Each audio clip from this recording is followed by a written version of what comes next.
지난 시간에 경우의 수가 뭔지 알아봤고요. 우리가 합의 법칙까지 알아봤습니다.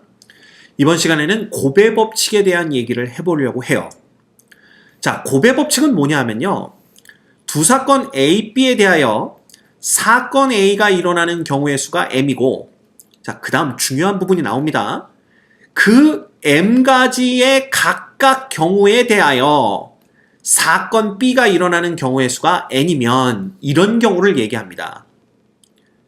그래서 이때는 두 사건 A, B가 동시에 일어나는 경우의 수라고 표현을 했는데 사실 이 동시라고 생각하는 것보다는 여기 밑에 여기 있죠? 그죠? 그래서 그냥 연이어 혹은 잇따라 일어난다 이렇게 보시는 게 맞습니다. 왜냐하면 얘가 사건 A가 일어나고 그리고 중요한 게 이 대목이었잖아. 그 각각에 대하여 다시 사건 B가 일어나는 거기 때문에 동시에 일어난다라기보다는 연이어 혹은 잇따라 일어난다라고 보시는 게 더 여러분들이 이해하기에 쉬울 것 같습니다. 그래서 두 사건 A, B가 연이어 혹은 잇따라 일어나는 경우의 수는 M 곱하기 N가지가 된다. 이렇게 보시면 되는 거죠. 그렇죠? 그러면 이 연이어 잇따라 일어난다라는 게 어떤 의미냐 하면 바로 이겁니다. 그림과 같이 P 지점에서 Q 지점으로 가는 길은 이 A, B의 두 가지고요. 그 다음 Q 지점에서 R 지점으로 가는 길은 C, D, E의 세 가지라고 하자라는 거죠. 그럼 우리가 A라는 사건을 어떻게 정의할 거냐 하면 A라는 것은 P에서 Q로 가는 것, 그 다음 B라는 사건은 Q에서 R로 가는 것으로 정의를 해보자라는 겁니다. 지금 우리의 목적은 P를 출발해서 R로 가는 게 목적인 거야. 그렇다면 어떻게 봐야 되냐면 이 목적을 달성하기 위해서는 일단 A라는 사건이 일어나야 됩니다. 즉 P에서 Q로 먼저 가야 되겠죠. 그리고 나서 연이어 뭐가 나와야 돼? 연어가 아니라 연이어 혹은 잇따라 연이어 B라는 사건이 일어나야 됩니다. 즉 Q에서 R로 가야 된다라는 거지. 그래서 이 A와 B가 사실 동시에 일어나는 건 아닙니다. 동시에 일어난다라는 건 결국 어떤 사람이 분신술을 써가지고 몸뚱아리 두 개가 동시에 P와 Q를 출발해서 동시에 Q와 R에 도착하는 걸 거 아니야. 그런 의미가 아닙니다. 그럴 수는 없겠죠? 예. P에서 Q로 먼저 간 다음에 그리고 연이어서 Q에서 R로 간다면 P에서 R로 가는 우리의 목적이 달성된다. 이렇게 보시는 거예요. 그래서 엄밀히 말하면 A라는 사건과 B라는 사건이 동시에 일어나는 게 아니라 연이어 혹은 잇따라 일어난다라고 보시면 됩니다. 자, 그런데 그 안을 또 자세히 들여다보면 A라는 사건에서 일어날 수 있는 경우의 수가 두 가지예요. 즉 A라는 길을 선택해서 갈 수가 있고 B라는 길을 선택해서 갈 수도 있습니다. 그리고 연이어 B가 일어나는 거니까 요 조건이 충족된단 말이야. 즉 P에서 Q로 갈 때 A 길을 선택했든 B 길을 선택했든 그 각각에 대해서 B라는 사건에서 일어날 수 있는 경우, 즉 C나 D나 E를 선택하는 게 각각의 경우에 대해서 다 발생을 할 수 있다는 거죠. 그렇죠? 그래서 보시면 수영도를 그린 겁니다. 처음에 P에서 Q로 갈 때 A를 선택하더라도 Q에서 R로 갈 때는 C, D, E 각각이 일어날 수가 있고요. 처음에 P에서 Q를 갈 때 B라는 길을 선택했다고 하더라도 Q에서 R로 갈 때는 C, D, E 전부 다 일어날 수 있습니다. 즉 A의 경우 A를 선택할 거니까 라지 A의 경우에서 라지 A 사건의 경우에서 길 A를 선택할 거냐 B를 선택할 거냐 그 각각의 경우에 대해서 사건 B가 일어날 수 있는 경우가 세 가지씩이기 때문에 이거를 순서상으로 나타내면 총 6가지가 되고요. 이 6가지 경우의 수를 구할 때에는 사건 A가 일어나는 경우의 수 곱하기 사건 B가 일어나는 경우의 수 이렇게 해서 곱셈으로 연결해 주시면 된다. 곱셈을 이용해서 경우의 수를 구해 주시면 된다. 이게 바로 곱의 법칙이다 라고 보시면 됩니다. 오케이? 그래서 중요한 건 곱의 법칙에서는요. A와 B가 동시에 일어난다고 그래서 선생님 그러면 A와 B의 교집합의 원소의 개수 구하라는 거 아닌가요? 이렇게 생각하시면 안 됩니다. 그래서 선생님이 어떻게 생각하는 게 좋다고. 이게 동시에 일어난다기보다는 연이어 일어나거나 혹은 잇따라 일어나는 경우라고 생각하시면 되고요. 반드시 확인하셔야 될 건 그 A가 일어나는 경우 각각에 대해서 사건 B가 일어나는 경우의 수가 n가지인지 그걸 확인하셔서 곱의 법칙을 쓰셔야 된다라는 얘기입니다. 오케이? 그랬더니 어떤 학생이 질문을 합니다. 선생님, 그러면 주사위 2개를 동시에 던지는 거는요? 그건 어떻게 봐야 됩니까? 보세요. 우리가 주사위 2개를 동시에 던질 때 일어날 수 있는 모든 경우의 수는 그냥 머릿속에서 이렇게 외우고 있죠. 6 곱하기 6이니까 36이네. 그럼 이게 왜 2를 곱했는지를 보시면 됩니다. 봐. 선생님, 주사위 2개를 동시에 던졌으니까 A, B가 동시에 일어난 거 아닌가요? 이렇게 생각하지 마시고요. 우리가 생각을 해보면 그 둘 중에 하나가 1의 눈이 나왔을 때 나머지 하나가 나올 수 있는 게 몇 가지인가 보는 겁니다. 그럼 6가지잖아. 그러면 이 앞쪽에서 주사위의 눈이 1이 나오고 2가 나오고 3, 4, 5, 6이 나오는 그 각각에 대해서 두 번째 주사위가 나올 수 있는 게 6가지라면 얘는 곱의 법칙에 해당하는 그런 경우다라는 걸 볼 수가 있죠. 즉, 우리는 주사위를 2개를 동시에 던지는 거를 그냥 주사위 1개를 연이어서 2번 던지는 걸로 생각하시면 됩니다. 그러면 첫 번째 던졌을 때 나오는 결과 각각에 대해서 두 번째 던졌을 때 나오는 결과 6가지씩이 있기 때문에 이런 경우에는 첫 번째 나오는 결과 6가지와 두 번째 나오는 결과 6가지를 곱해야만 되겠구나. 왜? 그 경우가 곱의 법칙에 해당되기 때문에. 따라서 6 곱하기 6은 36이 되는구나. 이렇게 생각하셔야 된다는 겁니다. 알겠지? 그래서 기억하세요. 곱의 법칙이라는 것은 A와 B 교집합의 원소의 개수를 구하는 게 아닙니다. 동시에 일어날 수 없어요. 얘들도. 연달아 일어난다고 보셔야 됩니다. 그래서 연달아 일어나면서 연이어와 잇따라를 합친 연달아 일어나면서 확인해야 될 게 뭐라고? 앞쪽에 일어난 경우 각각에 대해서 뒤쪽에 일어나는 경우의 수가 몇 가지씩이 발생하는지 그걸 확인하셔야 돼요. 그럼 이 프랙티스 문제도 똑같죠? 학교에서 미술관으로 가는 건 3가지 경우가 있고요. 미술관에서 집으로 가는 건 4가지 길이 있습니다. 그럼 학교에서 미술관을 거쳐 집까지 가는 총 경우의 수는 몇 가지가 있냐라고 보시면 이거 봐. 학교에서 미술관으로 가면서 동시에 미술관에서 집으로 갈 수는 없죠. 즉 학교에서 미술관을 간 다음에 연달아서 미술관에서 집으로 가야 되는 겁니다. 그런데 학교에서 미술관으로 가는 이 각각의 경우 P를 선택하든 Q를 선택하든 R을 선택하든 이 각각의 경우에 대해서 미술관에서 집으로 갈 수 있는 경우가 A, B, C, D 4가지씩이 있기 때문에 이런 경우엔 곱의 법칙으로 경우의 수를 구하는 게 맞고요. 학교에서 미술관으로 가는 길이 3가지 곱하기 미술관에서 집까지 가는 경우가 4가지 그래서 총 12가지가 있다. 이렇게 보시면 됩니다. 됐죠? 그래서 어떤 경우에 우리가 곱의 법칙을 이용할 수 있는지 그건 충분히 이해하셨을 거라고 생각이 됩니다. 오케이. 여기 이제 칼럼이 있는데 경우의 수는 고등학교에서 배우기 전부터 계속 접해왔기 때문에 합의 법칙과 곱의 법칙을 대충 보고 순열과 조합을 공부하려고는 실수를 저지르기 쉽다. 이런 얘기가 되어 있습니다. 뒤에서 배울 순열과 조합은 모든 경우의 수를 구하기 위한 그냥 도구일 뿐이야. 즉 수단입니다. 수단. 그래서 경우의 수를 세는 법칙을 이해하고 있어야 순열과 조합을 사용할 수 있는 거지 경우의 수를 어떻게 세는지도 모르는 상태에서 그냥 순열 조합 공식만 외워서 그 경우의 수를 구한다는 건 있을 수 없다. 이거죠. 그래서 순열과 조합을 배우기 전에 이 경우의 수에 대한 개념을 충분히 갖고 있어야 된다라는 얘기를 하는 겁니다. 오케이? 좋아. 넘어갑니다. 그럼 우리 합의 법칙과 곱의 법칙에 관한 기본 문제들 한번 풀어보도록 할까요? 첫 번째 문제 보자. 서로 다른 두 주사위 A, B를 동시에 던질 때 나오는 눈의 수의 합이 4 또는 8이 되는 경우의 수를 구하시오. 자, 그럼 4가 되는 경우는 뭐가 있어요?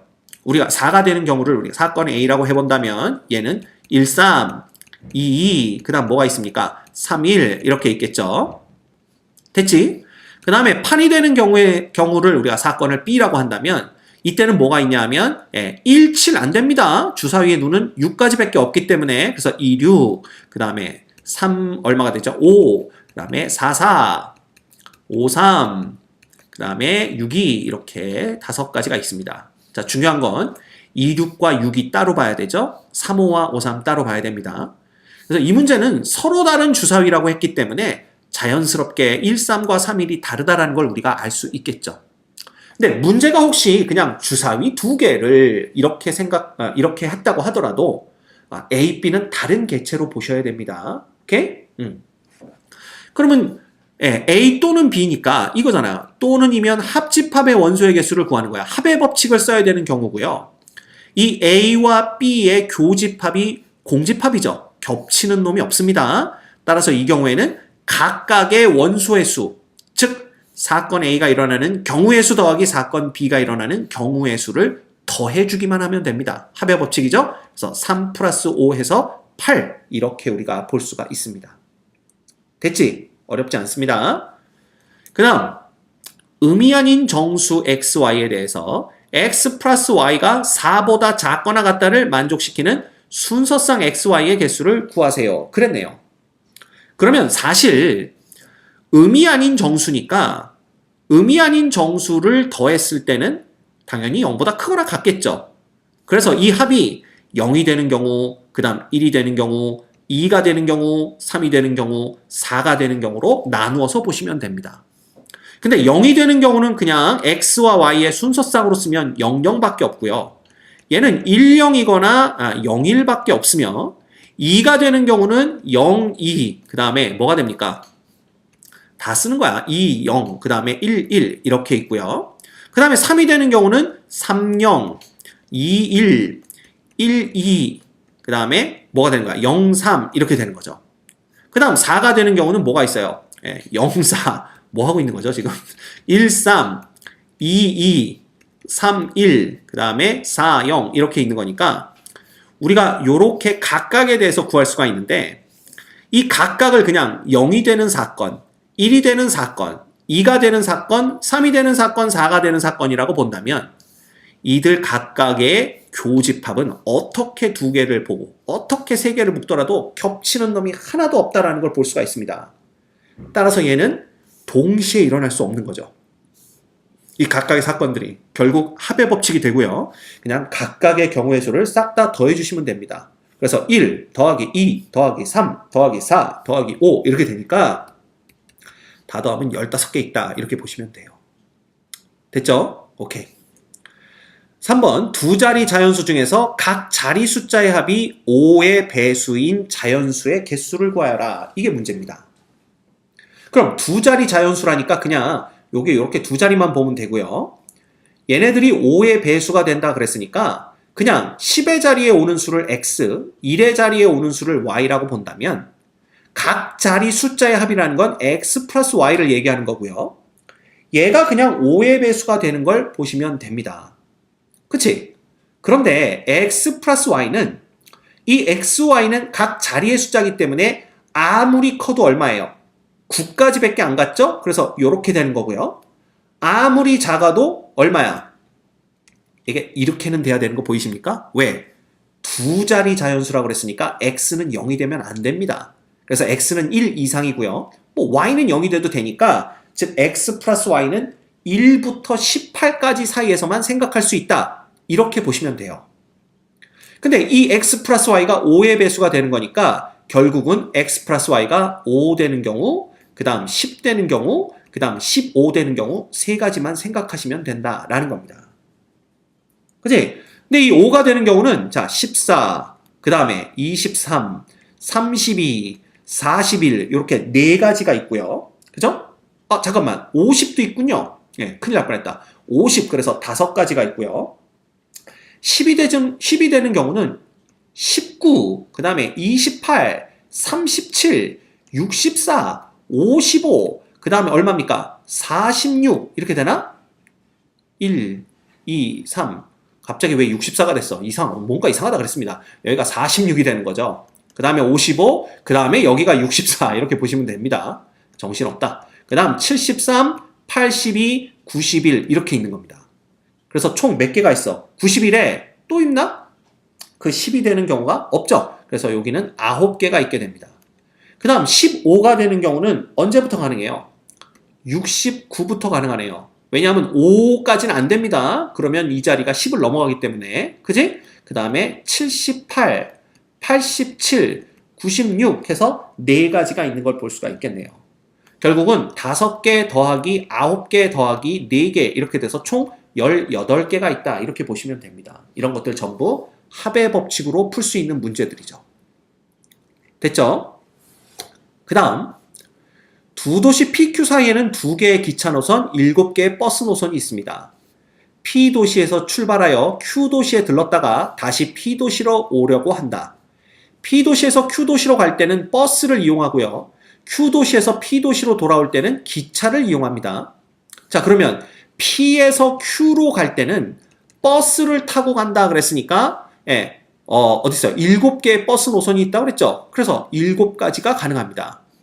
그 다음 Q에서 P로 다시 돌아올 때는 기차를 이용한다고 그랬으니까 2가지가 가능하죠. 근데 보시면 P에서 Q로 갔다가 연달아서 잇따라서 Q에서 P로 와야 되고요. P에서 Q로 갈 때 이 7가지 중에 어떤 노선을 선택했든지 간에 관계없이 그 각각에 대해서 Q에서 P로 돌아오는 방법은 2가지씩 있습니다. 즉 연달아 일어나고 먼저 일어난 놈 각각에 대해서 나중에 일어나는 놈의 경우의 수가 각각 2가지씩이 있기 때문에 이 경우는 곱의 법칙을 쓰셔야 되고요. 7과 2를 곱한 14가지가 답이 됩니다. 됐죠? 그 다음 2자리 자연수 중에서 10의 자리의 숫자는 짝수이고 1의 자리 숫자는 소수인 자연수의 개수를 구하시오 라는 겁니다. 그러면 일단 10의 자리를 결정하는데 10의 자리를 결정하고 연달아서 1의 자리를 결정해야만 그 10의 자리가 짝수이고 1의 자리가 소수인 2자리 자연수가 완성되는 거죠. 그래서 이런 경우는 선생님 이런 경우는요 10의 자리 결정하면서 동시에 1의 자리도 결정할 수 있는 거 아닙니까? 이렇게 생각할 수 있는데 그때 이게 헷갈리기 시작한다. 이게 동시에 일어난 것 같다라고 생각하면 이걸 보란 말이야. 봐. 10의 자리는 짝수라고 그랬으니까 2, 4, 6, 8 4가지가 가능하죠. 그때 1의 자리는 소수라고 그랬으니까 2, 3, 5, 7 역시 4가지가 가능합니다. 그럼 이걸 보면 되는 거야. 10의 자리가 2인 것에 대해서 1의 자리는 4가지가 가능하고 10의 자리가 4일 때도 1의 자리는 4가지 10의 자리가 6일 때도 1의 자리는 4가지 10의 자리가 8일 때도 1의 자리는 4가지 즉, 이 사건이 일어나는 경우 각각에 대해서 이 사건이 일어나는 경우가 4가지가 다 동일하게 적용이 된다는 거지. 그럼 이건 곱의 법칙입니다. 그죠? 그래서 얘와 얘의 교집합의 원소의 개수를 구하는 게 아니라는 거야. 이 교집합의 원소의 개수를 구하면 2 해가지고 이거 한 개네요 선생님. 이거 아닙니다. 그쵸? 그게 아니라 얘가 일어나는 각각에 대해서 얘가 4가지씩의 경우의 수를 갖는다면 얘의 경우의 수 4에다가 얘의 경우의 수 4를 곱해서 총 16가지가 가능하다라는 걸 우리가 볼 수가 있는 거야. 오케이, 됐죠? 그 다음 세집합 ABC에 대해서 A는 1, 2, 4, 8, B는 2, 4, 6입니다. 자, C라는 놈은 A, B들의 집합인데 A는 A의 원수고 B는 B의 원소예요. 자, 이것도 결곱합. 이 스몰 a가 1이 될 수가 있잖아. 그럼 1에 대해서 스몰 b가 될 수 있는 놈이 2, 4, 6 세 가지고요. 스몰 a가 2일 때도 스몰 b가 될 수 있는 놈은 2, 4, 6 세 가지. 이제 감 왔죠? 그래서 이 각각 4가지에 대해서 b가 될 수 있는 놈은 2, 4, 6 세 가지씩이 있기 때문에 이 경우도 곱의 법칙으로 보셔야 됩니다. 그래서 4 곱하기 3 해서 12가지가 답이 되는 거야. 절대로 A와 B가 동시에 일어나 그럼 교집합의 원소의 개수 구하는 거네? 라고 생각하고 그렇다면 2, 4 2가지밖에 없구나 이런 식으로 생각하면 안 돼요. 알겠죠? 이건 동시에 일어난다고 보는 게 아니라 A를 결정하고 연달아 B를 결정한다 이렇게 보셔야 됩니다. 그 개념은 이 각각에 대해서 가능한 게 3가지씩 있느냐라는 걸 확인하는 거죠. 이해됐죠? 오케이. 자, 그 다음 봐. 96의 양의 약수를 구하세요 그랬는데 양의 약수를 구할 때는 우리가 96을 소인수분해 해보셔야 됩니다. 그래서 3으로 갈까요? 32고요. 이거는 그냥 2의 5승인 거 아니까 96이라는 것은 2의 5승 곱하기 3의 1승입니다. 근데 우리가 그냥 공식으로 알고 있죠. 96의 양의 약수는 그냥 여기다 1 더하고 여기다 1 더해서 6 곱하기 2로 해주면 된다. 그게 답이긴 답입니다. 그럼 그게 왜 그렇게 되느냐 하면 봐. 양의 약수를 만드는 방법은요. 2의 빵승부터 2의 1승, 2의 2승, 2의 3승, 2의 4승, 2의 5승 이렇게 되는 겁니다. 그 다음에 여기는 3의 빵승부터 3의 1승 이렇게 되는 거예요. 즉, 이 두 문제가 연관성이 있습니다. 96의 양의 약수는요. 이 중에서 하나를 선택하고 이 중에서 하나를 선택해서 그 둘을 곱하면 약수 하나가 만들어지는 게 바로 약수를 만드는 원리입니다. 오케이? 그럼 6번과 문제가 똑같은 걸 볼 수가 있죠. 우리는 여기에서 누굴 뽑아서 곱하고 여기서 누굴 뽑아서 곱하는 것을 그냥 A, B 이거의 순서상으로 보는 겁니다. 그런데 이놈을 그냥 집합 A로 보는 거죠. 그래서 우리가 이걸 괄호로 보지 말고 집합으로 볼까요? 자, 이걸 집합으로 보고 그 다음에 이놈을 B로 보는 겁니다. 이놈을 또 집합으로 본다면 우리가 찾는 건 A, B의 순서상인데 A라는 놈은 A의 원소고 B라는 놈은 B의 원소야. 물론 얘를 그냥 이렇게 볼까요? 이게 A 곱하기 B가 되는 겁니다. A 곱하기 B 이렇게 되는 거지. A 곱하기 B 요겁니다. 요거. 요 놈을 우리가 C로 정의하는 거야. 그래서 여기서 하나를 뽑고 여기서 하나를 뽑아서 그 둘을 곱하면 뭐가 된다? 약수가 된다라는 거니까 이 양의 약수의 개수는 결국 집합 C의 원소의 개수랑 똑같아요.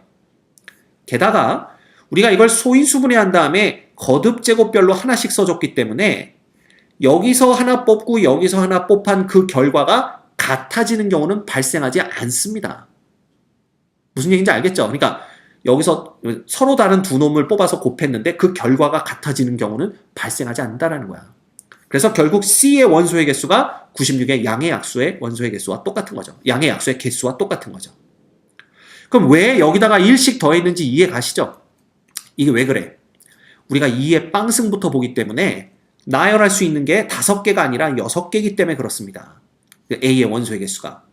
마찬가지 3의 빵승부터 시작하기 때문에 우리가 여기에서 나열할 수 있는 원소의 개수가 하나가 아니라 빵승과 1승 2개가 되는 겁니다.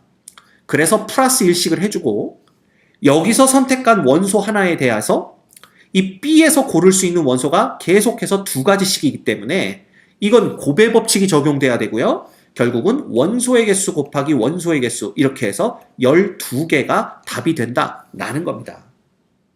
이해가 되죠? 그러면 사실 6번과 7번은 똑같은 문제입니다. 다만 7번에서는 이 양의 약수를 어떤 식으로 만들어내는지 그 원리를 알고 그 원리를 이용해서 일단 6번 문제 형태로 바꾼 다음에 그 다음에 곱의 법칙을 적용해서 몇 개인지를 세면 된다. 이렇게 우리가 쫙 스토리를 만들어 나가면 되겠죠. 됐습니까? 오케이. 이거 봐. 여러분이 합의 법칙, 곱의 법칙 되게 만만하게 보셨죠? 근데 이게 만만한 건 아닙니다. 그래서 이걸로만 문제를 낸다고 해도 어려운 문제를 얼마든지 낼 수 있다는 거 기억해 주셔야 돼요. 알겠지? 그래서 정확하게 짚고 공부해 나가야 됩니다. 늘 말씀드리지만.